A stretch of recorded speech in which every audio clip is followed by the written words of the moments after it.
So, I feel like a completely different person now after seeing this thing. Sitting through a 2.5 hour, basically, final chapter.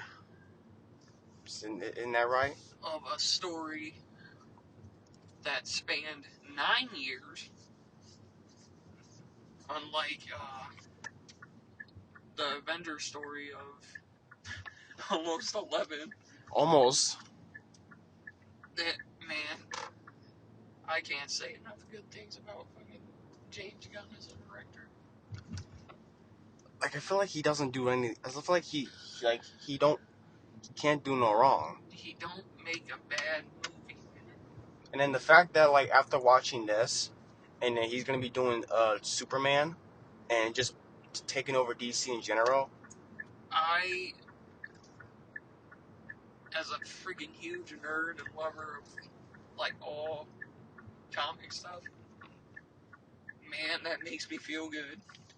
I'm confident enough that I am confident in the new direction that they're gonna go with him heading it. right. I mean, I've already liked the first two Guardians, and I love Suicide Squad, Right. and then him, and then already, and also this too. I mean, this is already like probably it's like probably one of the best MCU films in general.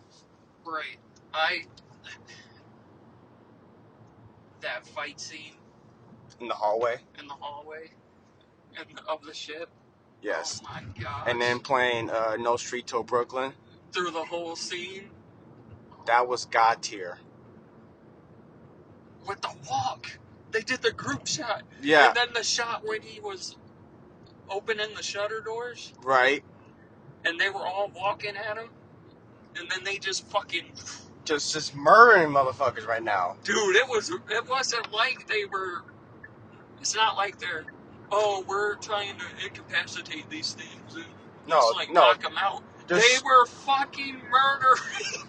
That oh my god. Drax threw this one dude. Spoiler.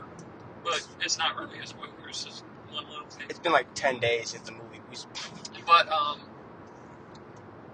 Drax throws this dude against the wall and then pulls out one of his blades and throws it at the dude's leg and impales him on the wall.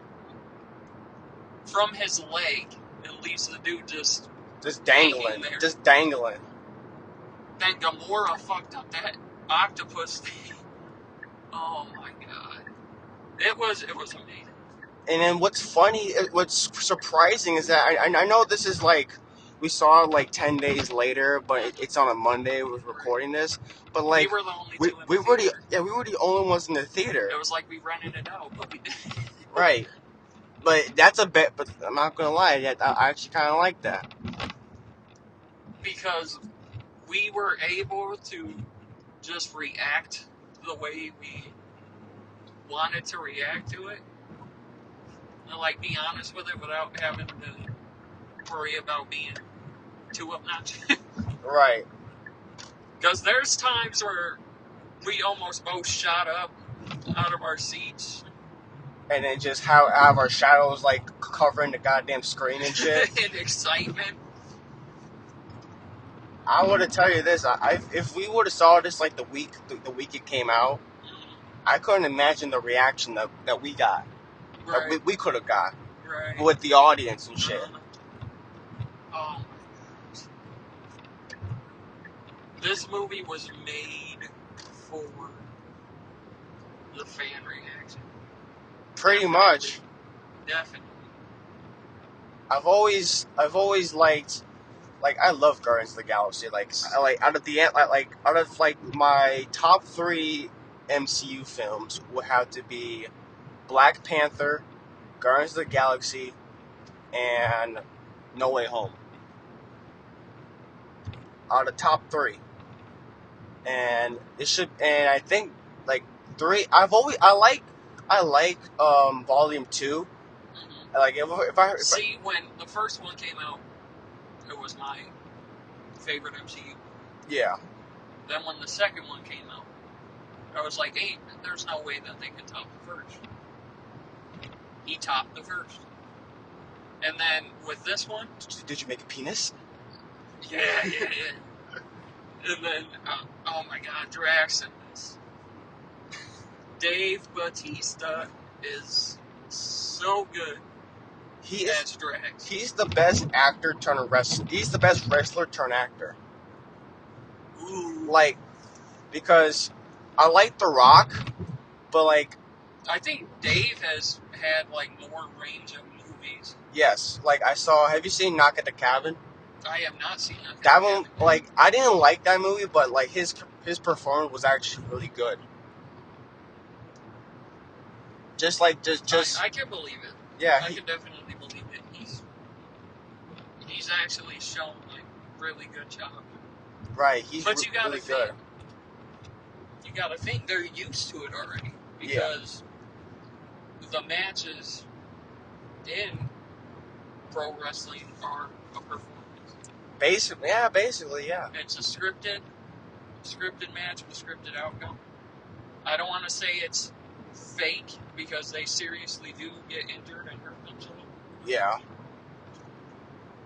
Which I have massive respect for, like, all the wrestlers.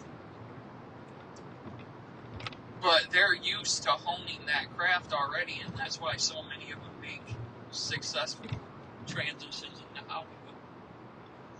I agree, but like this. But Dave definitely has like the most range of genre and movies that he's been in. Yeah.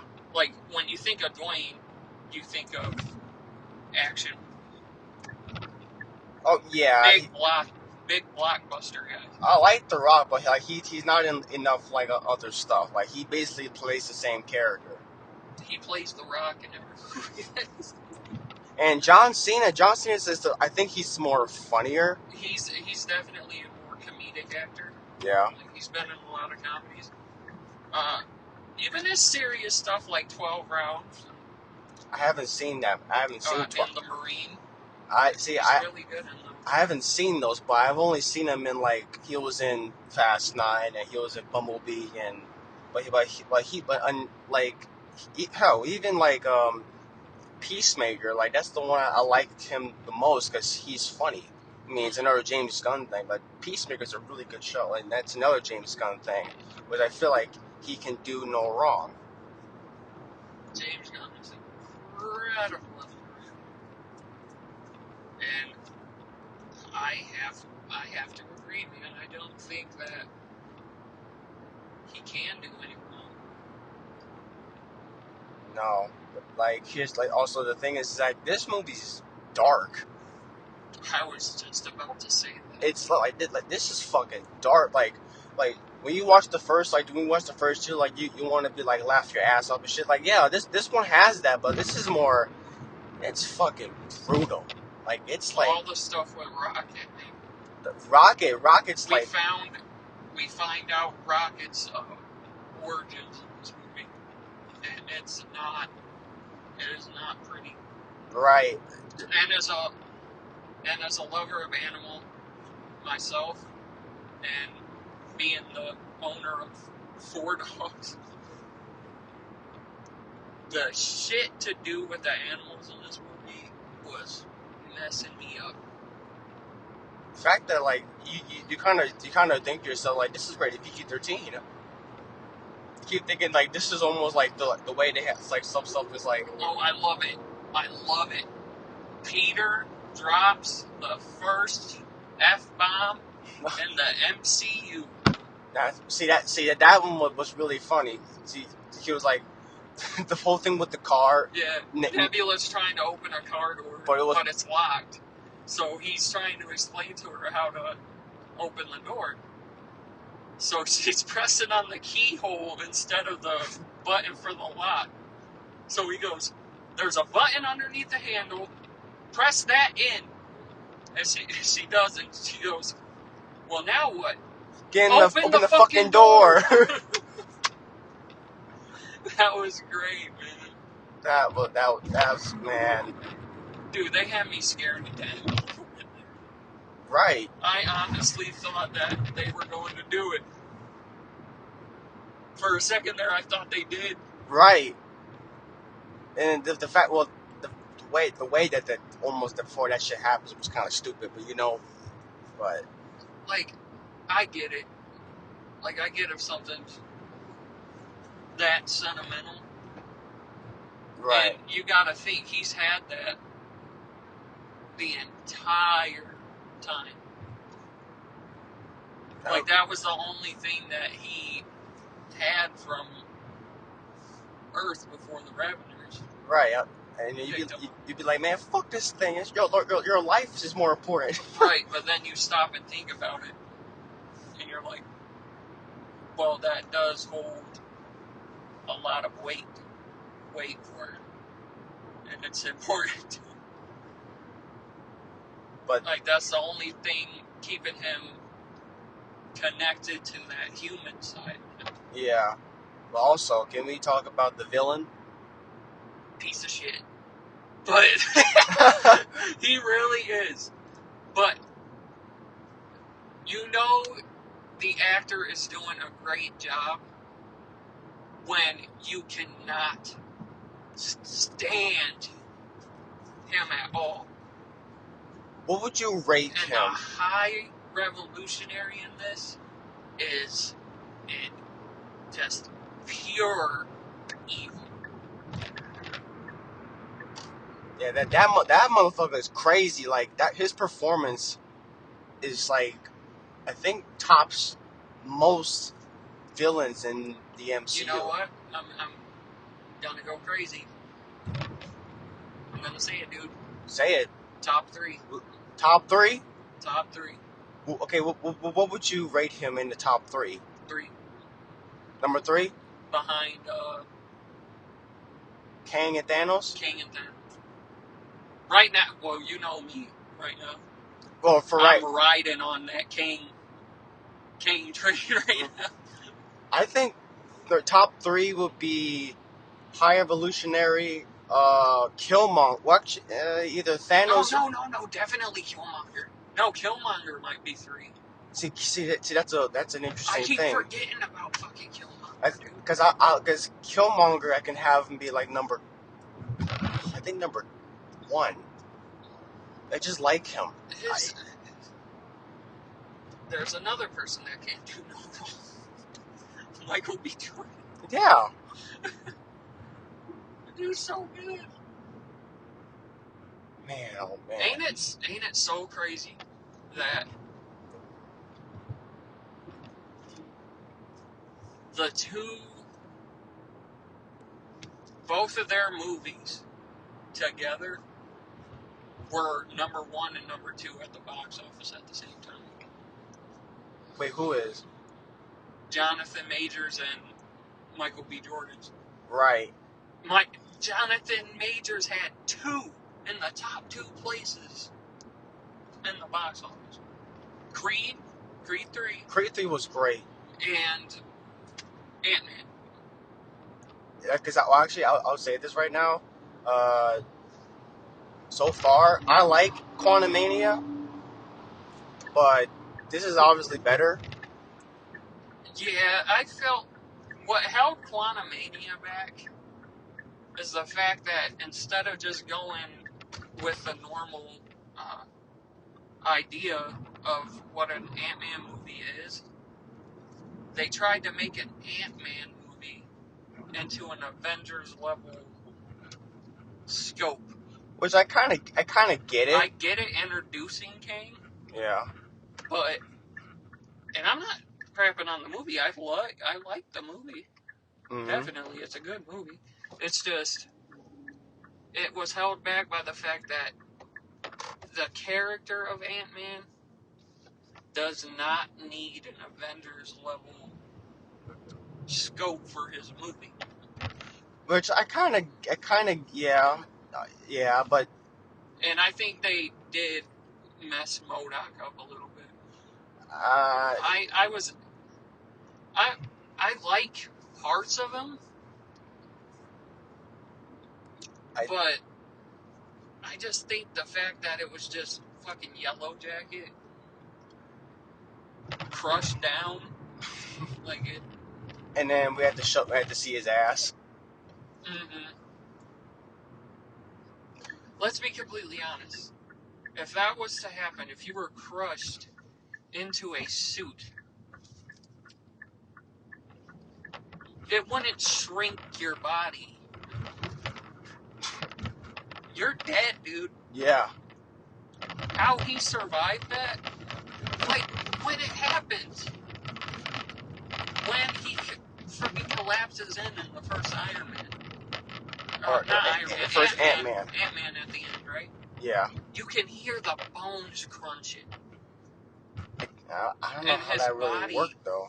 And his body just fucking crumbling. Like, Shit. it really... So, it being him, like, I would... It kind of makes sense, just the way that... Just because he already got a connection to Scott. But, yeah, man, I don't know. Well, like I said, I like Quantumania. This is obviously better. Like, he's supposed to be like this, like, real evil thing. But then he was literally just the butt of everybody's jokes. I'm not a dick. That's fantastic. At least I died in Avenger. He just caresses him.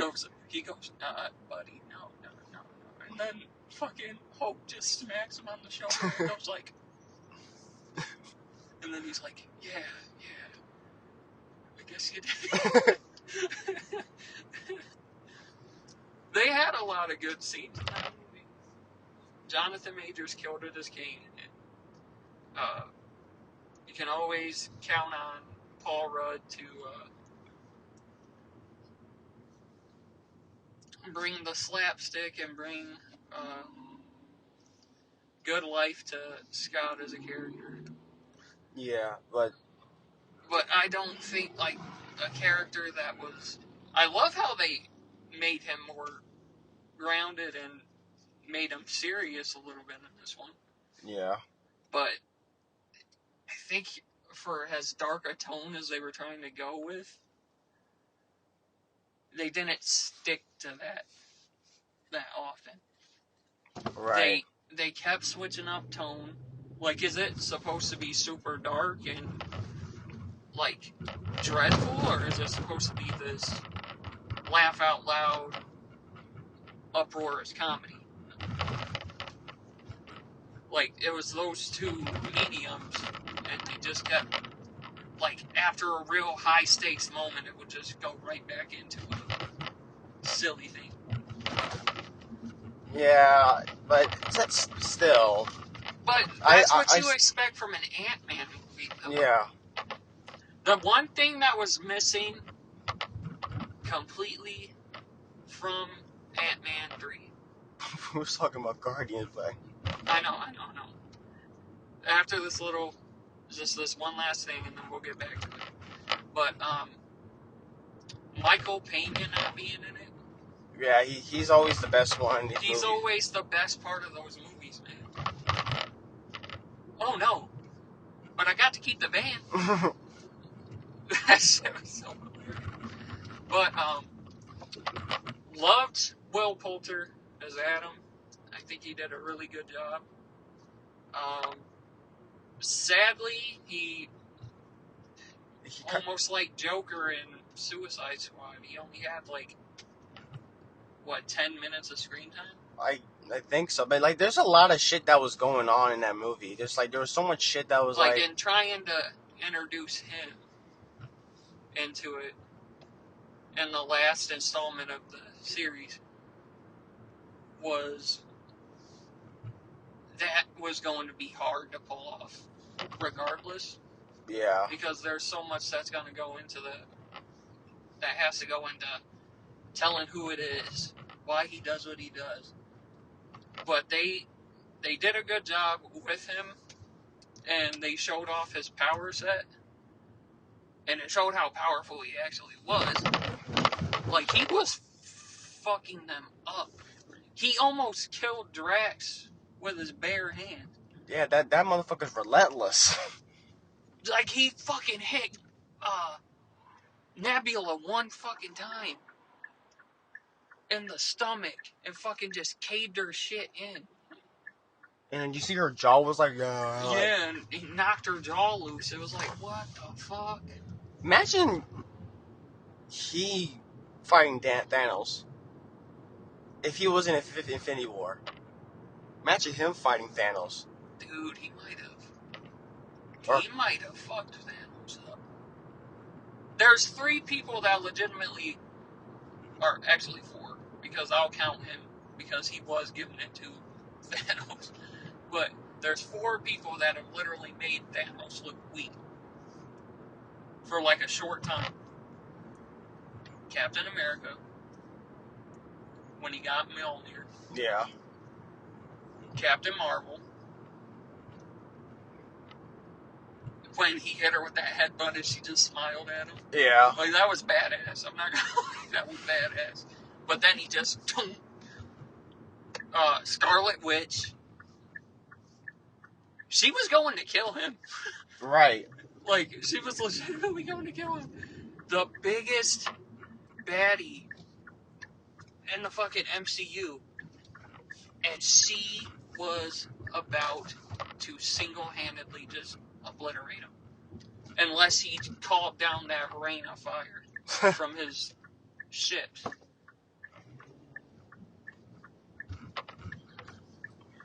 But man, like, so I made some my movie scores. So so it's okay. If it's the best film, it's I call it Let's Fucking Go.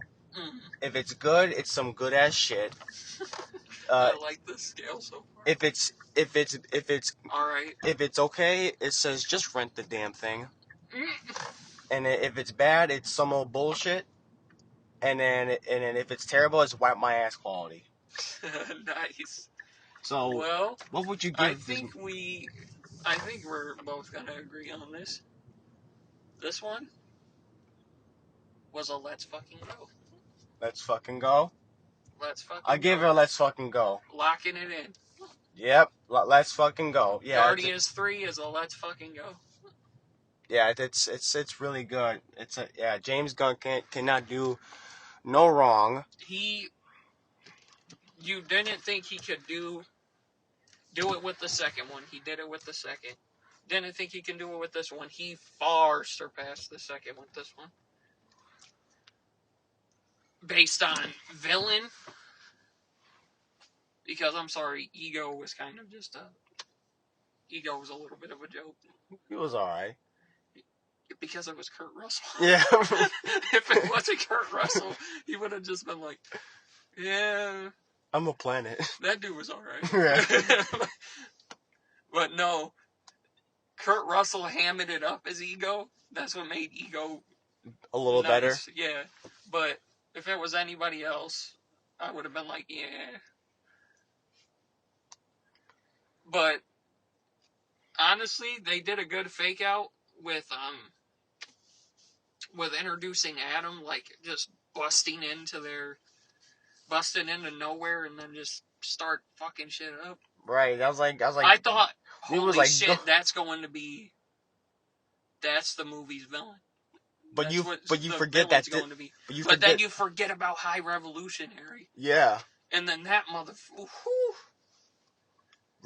Dude, he's relentless, but. So you guys know what Thanos did to Nebula. Nebula literally has tears in her eyes and says that what he was doing to Rocket was far worse than what Thanos did to her. That right there just goes to show how ruthless this guy is. Thanos legitimately tore his daughter limb from limb and replaced her limbs with mechanical parts. And she said what he was doing to Rocket and those other animals was far worse. That's crazy. I'm leaving it at that. Yeah. Go see it. Go see it. I mean, yeah, you probably already seen it by the time we're recording this, but Right. Amazing villain. Man, I wish I could pronounce the actor's name. yeah. But he did phenomenal. Any great actor will give so much to the performance as a villain that it's believable and you hate the shit out of him. And that's what he did. He did that perfectly. Will Poulter, Adam, killed it. Did great for the amount of screen time that he had. Every scene, he did amazing. Dude got excellent comedic timing, too. He does. Like, come on, man. Don't be rash. Don't be rash. That was so good. Like, it shouldn't have gotten, like, the reaction that it did from us, but just the timing of it was so good. So he has this, like, pet that's stowed away onto the ship when they go and rescue him. Or when they get back to, that he steals from a guy that he incinerates by accident. Because he's basically the Drax of the Sovereign. A little bit. Like, he's a, numbskull. Tim and Drax will get along so well. Oh, yeah. But,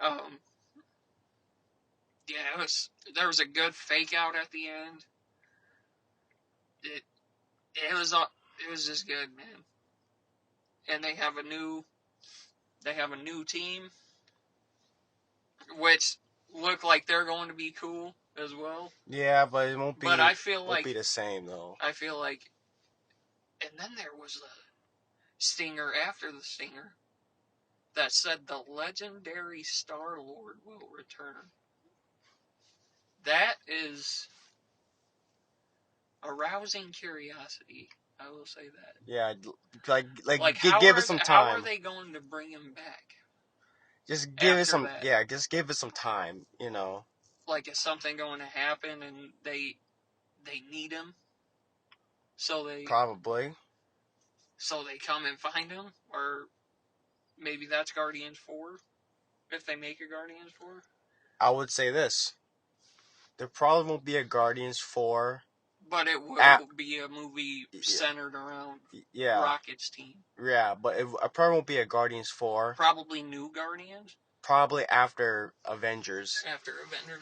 I think their team is going to show up. Yeah, they're going to be in the movie, but not a movie about them. But not a movie about them until probably after. Yeah. This phase. After the saga. Sure. Yeah, give us some time because James. I loved. You know what else I loved about it? Yeah. Kraglin. Oh yeah, he's great. Kraglin is phenomenal. Sean Gunn is phenomenal. He finally got the confidence in him. Right. With the help of Yondu's guidance, he was finally able to use the fucking arrow. Dude, that scene was badass. He took all of them out. Just that whistle. And then Cosmo's funny. When she fucking just sandwiched that thing, dude. She's a good dog. Boom. I loved it. They're great, man. All of it was great. Yeah. Go see Guardians 3. It's really great. It is definitely worth. And it didn't feel like a long 2.5 hours either. It was a smooth viewing all the way through. Even though I had to pee they aren't at the end. Yeah, but there was no way either of us were getting up to pee. Because it was so good. But our rating for Guardians 3. Let's fucking go. See you next time. Signing off.